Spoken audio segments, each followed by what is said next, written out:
ഒരു പ്രധാനപ്പെട്ട കാര്യം അർജന്റീന മത്സരത്തിന്റെ പേരിൽ സ്വകാര്യ സ്പോൺസർക്ക് കൈമാറിയ കലൂർ സ്റ്റേഡിയം GCDAയെ തിരിച്ചേൽപ്പിച്ചു. നവംബർ 30-നകം തീർക്കുമെന്ന് കരാർ ചെയ്ത സ്റ്റേഡിയത്തിലെ നവീകരണ ജോലികളെല്ലാം പാതി വഴിയിലാണ്. ബാക്കിയുള്ള നിർമ്മാണ പ്രവർത്തനങ്ങൾ പൂർത്തിയാക്കാൻ സ്പോൺസർക്ക് വീണ്ടും സമയം നൽകാനാണ് GCDAയുടെ തീരുമാനം. നവമി ദിനേശ് വിവരങ്ങൾ പങ്കുവെക്കും. നവമി, ഇതിപ്പോൾ ഒരുപാട് വിവാദമുണ്ടായ ഒരു സംഭവമാണ്. ഇതിൻ്റെ നെല്ലും പതിലുമൊക്കെ തിരിച്ചറിഞ്ഞതാണ്. ക്രമക്കേടുകൾ വളരെ കൃത്യമായി തന്നെ പുറത്തു വന്നതാണ് നമ്മളടക്കം നടത്തിയ അന്വേഷണത്തിൽ. ഇപ്പോൾ സ്റ്റേഡിയം തിരിച്ചേൽപ്പിക്കുമ്പോൾ ഈ പറഞ്ഞ കാര്യങ്ങൾക്കൊക്കെ ഒരു പരിഹാരമാകുമെന്ന് പ്രതീക്ഷിക്കണോ? അതോ പഴയ നിർമ്മാണം പൂർത്തിയാക്കാതെ കരാറില്ലായിരുന്നു, പക്ഷേ അപ്പോഴും പറഞ്ഞ വാക്ക് പാലിക്കാതെയുള്ള ഒരു കൈമാറ്റമല്ലേ ഇപ്പോൾ നടന്നിരിക്കുന്നത്?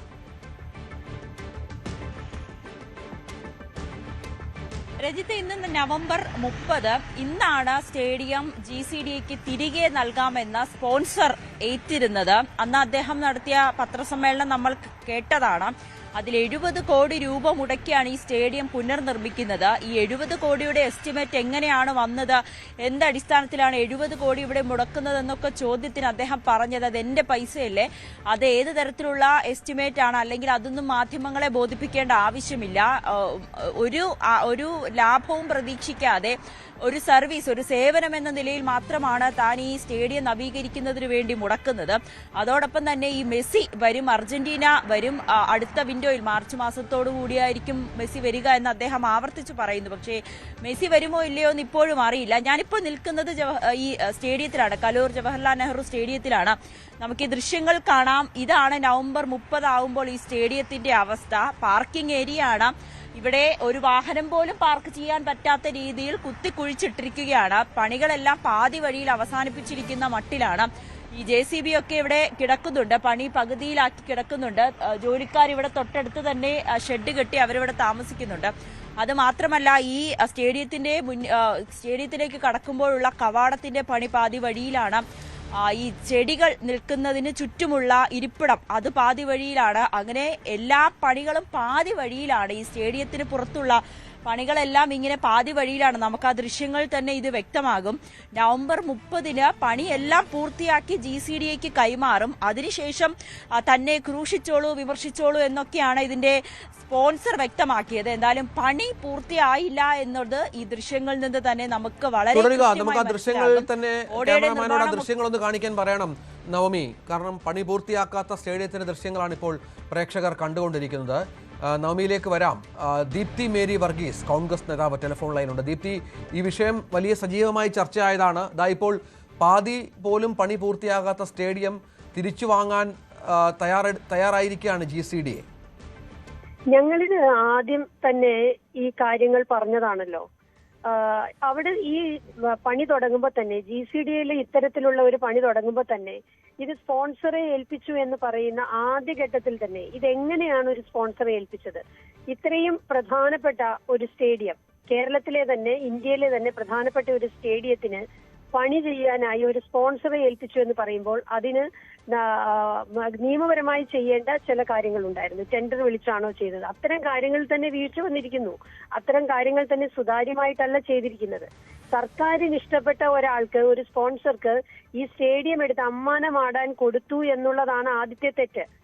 ഇനി അത്തരത്തിലൊരു പ്രവർത്തനത്തിന് കൊടുത്തെങ്കിൽ തന്നെ അവർ ചെയ്ത ഓരോ വർക്കുകളും എടുത്ത് നോക്ക്. ചുറ്റുമതിൽ അവിടെ തോടിനോട് ചേർന്ന് തോടിന്റെ സൈഡ് ഭിത്തിയിലാണ് കെട്ടിയിരിക്കുന്നത്. യഥാർത്ഥത്തിൽ നഗരത്തിലെ തോടുകളുടെ സൈഡ് ഭിത്തിയിൽ അങ്ങനെ അത്തരത്തിലൊരു ചുറ്റുമതിൽ വരാൻ പാടില്ല. അത് തന്നെ നിയമവിരുദ്ധമാണ്. അത്തരം കാര്യങ്ങൾ ശ്രദ്ധിക്കുവാൻ എന്തുകൊണ്ട് GCDA തയ്യാറായില്ല എന്നുള്ളത് അടുത്ത ചോദ്യമാണ്. അവിടെ ഒരു സ്റ്റേഡിയത്തിൽ ഒരു പണി ഒരു സ്പോൺസറെ ഏൽപ്പിക്കുന്നു, സംസ്ഥാന ഗവൺമെന്റ് ഏറ്റെടുത്താണ് അത് ചെയ്യുന്നത്. എന്നിരിക്കലും GCDAയുടെ അധീനതയിലുള്ള അവിടുത്തെ എഞ്ചിനീയറിംഗ് വിങ്ങിന്റെ എല്ലാ ഉത്തരവാദിത്വവും ഉള്ള ഒരു സ്ഥലത്ത് അവിടെയുള്ള ഈ എഞ്ചിനീയറിംഗ് വിങ് എന്തുകൊണ്ടാണ് ഈ പണികൾ നടക്കുമ്പോൾ അത് ശ്രദ്ധിക്കാതിരുന്നത് എന്നുള്ളത് അതിനേക്കാൾ വലിയ വീഴ്ചയാണ്. അപ്പൊ അങ്ങനെ പലതരത്തിലുള്ള വീഴ്ചകളാണ് വന്നിരിക്കുന്നത്. ഇത് പൊതുജനമാണ് ഇത് ഏറ്റെടുത്തത്. യഥാർത്ഥത്തിൽ കോൺഗ്രസിന്റെ നേതൃത്വത്തിൽ പല ചോദ്യങ്ങൾ ചോദിച്ചു. പ്രതിപക്ഷ നേതാവ് ഉൾപ്പെടെ, എറണാകുളത്തെ നേതൃത്വം ഉൾപ്പെടെ, ഇത് എന്താണിത് ഇത്തരത്തിലൊരു പണി ഇവിടെ ചെയ്യുന്നത്, ആരാണ് ഇതിന്റെ ഉത്തരവാദി, ആരാണ് ഇത് സൂപ്പർവൈസ് ചെയ്യുന്നത് എന്ന് ചോദിക്കുമ്പോൾ സർക്കാരിനും മറുപടിയില്ല, GCDAയ്ക്കും മറുപടിയില്ല. കൊച്ചി നഗരസഭയിൽ നിന്ന് വാങ്ങിക്കേണ്ട നിയമപരമായിട്ടുള്ള സാങ്ഷനുകൾ ഉണ്ടായിരുന്നു. അത്തരം കാര്യങ്ങളൊന്നും വാങ്ങിച്ചോ എന്നറിയില്ല. ഈ സ്റ്റേഡിയം എന്ന് പറയുന്നത് നമുക്കറിയാം, അടുത്തടുത്ത് നമ്മുടെ തൃക്കാക്കര MLA അതിദാരുണമായി വീഴുകയും അത്ഭുതകരമായി രക്ഷപ്പെട്ട ഒരു സാഹചര്യമുണ്ട്. അതിനൊക്കെ കാരണമായ ഒരു വേദിയാണ് ഇന്ന് കൊച്ചി അന്താരാഷ്ട്ര സ്റ്റേഡിയം എന്ന് പറയുന്നത്. രാജ്യത്തും അന്താരാഷ്ട്ര തലത്തിലും ഏറ്റവും അധികം ശ്രദ്ധിക്കപ്പെട്ട കളികൾ നടക്കേണ്ട ഒരു സ്റ്റേഡിയത്തെ ഇത്ര നിസ്സാരമായി, ഇത്ര ശ്രദ്ധയില്ലാതെ കൈകാര്യം ചെയ്യുന്ന ഒരു സംസ്ഥാന ഗവൺമെന്റും GCDയും ഭരണസമിതിയുമാണ് ഇന്ന് നിലവിലുള്ളത്. ഇത് ശക്തമായ ഒരു അന്വേഷണം ഉണ്ടാകണം. എന്താണ് ഏത് തരത്തിലുള്ള അഴിമതിയാണ് ഇതിനകത്ത് നടന്നിരിക്കുന്നത്, എന്ത് കാരണത്താലാണ് ഒരു സ്പോൺസറെ ഇത്തരത്തിൽ ഇത് ഏൽപ്പിച്ചത് എന്നുള്ളത് സുതാര്യമായി മറുപടി പറയാൻ സംസ്ഥാന ഗവൺമെന്റും വകുപ്പ് മന്ത്രിയും തയ്യാറാകണമെന്നാണ് കോൺഗ്രസിന് പറയാനുള്ളത്. ശരി ദീപ്തി, നമുക്ക് ആ ദൃശ്യങ്ങളാണ് ഇപ്പോൾ നമ്മുടെ ക്യാമറയിലൂടെ പ്രേക്ഷകർ കാണുന്നത്. പണി പൂർത്തിയാകാത്ത ഒരു സ്റ്റേഡിയം. ഈ പൈസയുടെ കാര്യത്തിലൊക്കെ നേരത്തെ നാം പറഞ്ഞ പോലെ ഒരുപാട് ആശയക്കുഴപ്പങ്ങളുണ്ട്. ഇപ്പോൾ GCDയെ ഇത് ഏറ്റെടുക്കുമ്പോൾ ഇനിയിപ്പോൾ പണി പൂർത്തിയാക്കുന്ന കാര്യത്തിൽ എന്തെങ്കിലും ധാരണയുണ്ടോ? അതിൻ്റെ ഉത്തരവാദിത്വം ആരാണ് എന്ന കാര്യത്തിൽ എന്തെങ്കിലും ധാരണയോ വല്ലതും ആയിട്ടുണ്ടോ നവമി?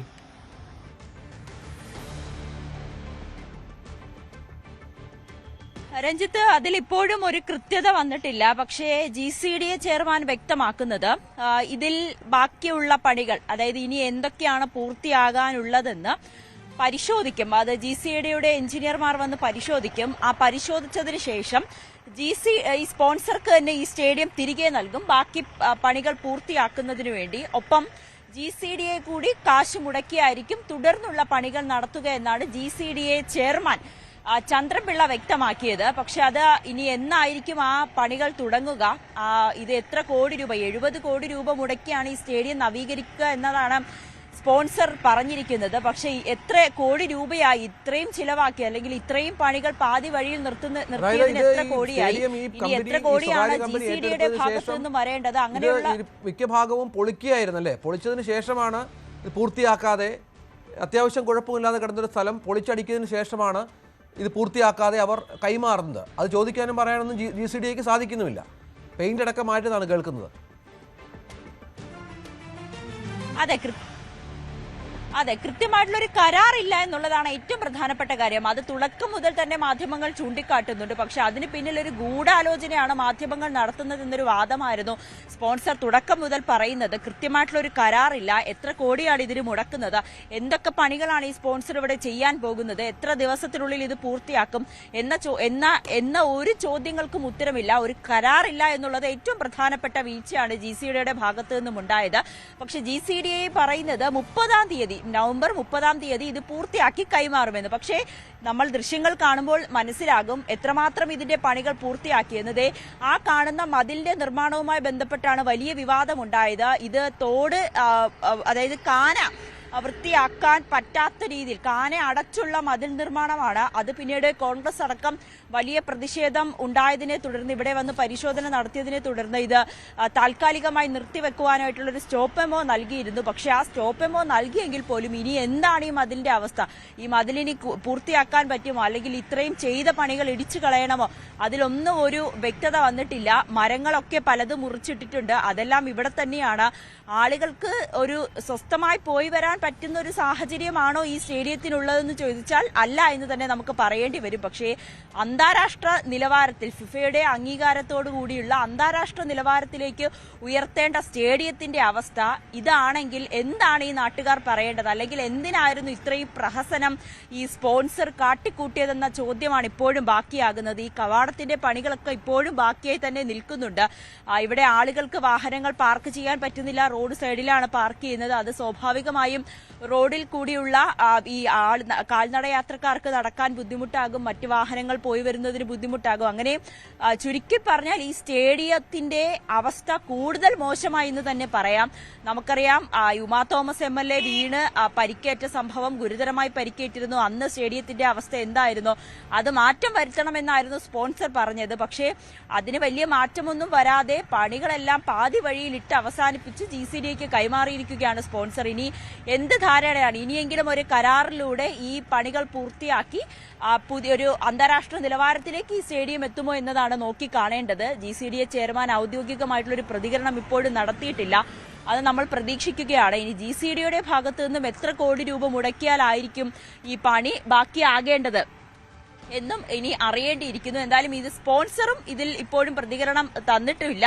അദ്ദേഹം പറയുന്നത് 30-ാം തീയതി തന്നെ പണികൾ പൂർത്തിയാക്കി നൽകുമെന്നാണ്. ഇന്ന് 30-ആണ്. ഈ പണിയുടെ അവസ്ഥ ഇത് തന്നെയാണ്. പക്ഷേ GCDA പറയുന്ന സ്റ്റേഡിയത്തിന്റെ ഉള്ളിലെ പണികളെല്ലാം ഏകദേശം പൂർത്തിയായി എന്നാണ്. ഈ സീറ്റുകളുടെ അന്താരാഷ്ട്ര നിലവാരത്തിലേക്കുള്ള സീറ്റുകളുടെ മാറ്റവും പിച്ചും ഇതെല്ലാം മാറ്റിയെന്നാണ് അവർ പറയുന്നത്. പക്ഷേ നമുക്ക് മാധ്യമങ്ങൾക്ക് സ്റ്റേഡിയത്തിന്റെ ഉള്ളിലേക്ക് പ്രവേശിക്കാൻ അനുമതി ഇല്ലാത്തത് കൊണ്ട് അതിന്റെ അവസ്ഥ എന്താണെന്ന് തരാനും കഴിയില്ല.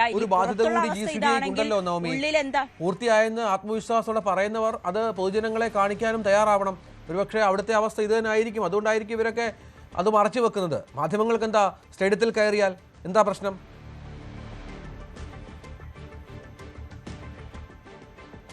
അതെ അതെ, അത് തന്നെയാണ് നമ്മുടെ ഈ സംശയം. അങ്ങനെ പൂർത്തിയായെങ്കിൽ അത് അഭിമാനത്തോടു കൂടി ജനങ്ങൾക്ക് തുറന്ന് കാണിച്ചു കൊടുക്കേണ്ട ഉത്തരവാദിത്തം GCDAക്കുണ്ട്. പക്ഷെ അനുമതിയില്ല.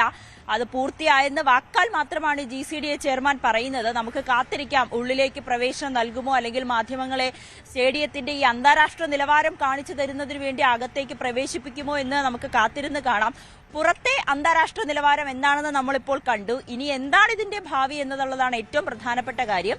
ഇനി സ്പോൺസർക്ക് തന്നെ ഇത് തിരികെ നൽകി ബാക്കി പണികളും കൂടി പൂർത്തിയാക്കണം. അതിനു മുൻപ് GCDAയുടെ എഞ്ചിനീയറിംഗ് വിഭാഗം ഇവിടെ വന്ന് പരിശോധന നടത്തി GCDAയും കൂടി കാശ് മുടക്കിയായിരിക്കും ഇനിയുള്ള തുടർ നടപടികൾ അല്ലെങ്കിൽ തുടർ പണികൾ പൂർത്തിയാക്കുക എന്നതാണ് GCDA ചെയർമാൻ വ്യക്തമാക്കുന്നത്. അപ്പോഴും എന്തിനായിരുന്നു ആ സ്പോൺസറുടെ അന്നത്തെ വെല്ലുവിളി, അന്നത്തെ ആവേശം, മാധ്യമങ്ങളോടുള്ള ആക്രോശം, ഇതെല്ലാം എന്തിനായിരുന്നു എന്ന ചോദ്യം കൂടി ബാക്കിയാകുന്നു.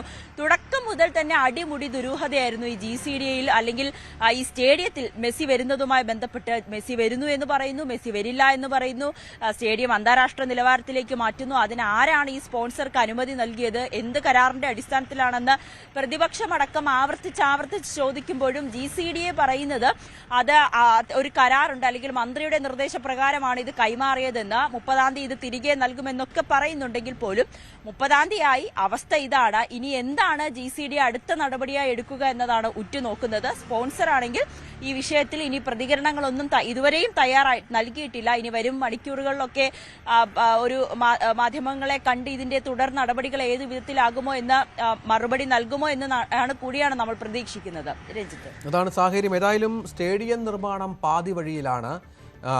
പണി തീർക്കുമെന്ന് പറഞ്ഞ സ്വകാര്യ കമ്പനി GCDAക്ക് സ്റ്റേഡിയം കൈമാറുന്ന സാഹചര്യം ഒരുങ്ങുന്നു. അങ്ങനെ എല്ലാ തരത്തിലും ഒരു വലിയ പറ്റിക്കൽ ഇടപാടായി ഈ സ്റ്റേഡിയം കൈമാറ്റം മാറുന്ന ഒരു പശ്ചാത്തലം അത് നമ്മുടെ കേരളത്തിലാണെന്ന് മനസ്സിലാക്കണം.